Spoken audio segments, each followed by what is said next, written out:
how to remove a front shoulder on a Roosevelt bull, or any bull for that matter, or deer.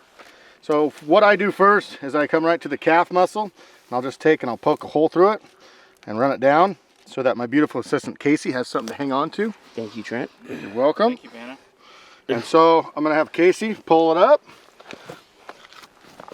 And so what you're gonna see is a bunch of this fascia. Just stay right along that fascia. And here's your shoulder blade coming up. And what I like to do is why I skin the neck out so much is I'll take this whole shoulder piece and I'll go clear up the neck. And the reason I do that is because when it's hanging, it's one less thing that you got to hang on something else. So if it takes the neck meat with it, it has a it actually can drain out better after it's hung, and it's a one-stop shop.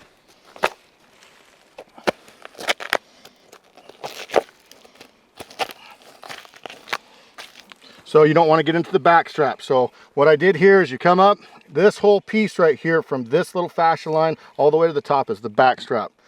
Probably the most, other than tenderloins, best meat on the elk. So you don't want to cut into that because those are great steaks. So stay on the outside of this, and then you can take all this meat.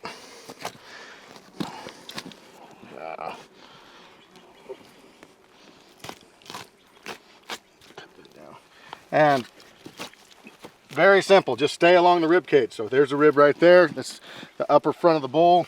Just stay along that. Pull back, Case.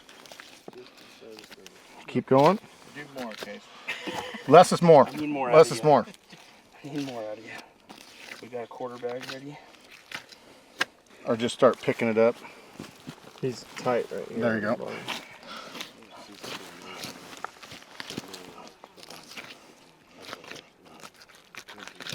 How far up the neck are we?